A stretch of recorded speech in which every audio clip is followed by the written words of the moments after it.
পরপর একই দোকানের দুইবার চুরি, চাঞ্চল্য ভূঁইয়ার মাথা এলাকায়।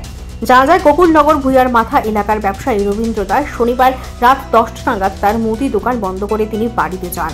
সকালে তিনি দোকান খুলতে এসে দেখতে পান তার দোকানের ছাপ কাটা। দোকানের নগদ টাকা সমেত মূল্যবান সামগ্রী চুরি করে নিয়ে যায় চোরের দল। তিনি খবর দেয় বিশালগড় থানার পুলিশকে। পুলিশ খবর পেয়ে ছুটে আসে এবং একটি মামলা হাতে নিয়ে তদন্ত শুরু করে।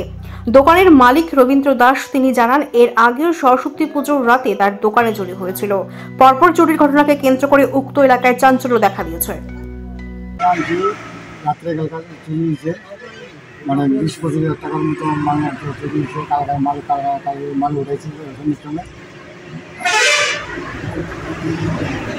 কালকে আপনি কটা অবধি দোকানদারি করছেন? আর চুরি হয়েছে আপনি টের পাচ্ছেন কোন সময়, মানে জানতে পারছেন সকালবেলা? সকালবেলা আমার ছোট হয়ে যায়। কত টাকা মাল চুরি হয়েছে? প্রায় 25 থেকে 30 টাকা। আমার ক্যাশ টাকা ছিল দোকানে? ক্যাশ টাকা ছিল। কত টাকা ছিল? টাকা ছিল প্রায় 4,000 টাকার মতো ছিল। পুলিশকে আইছে? পুলিশ আছে।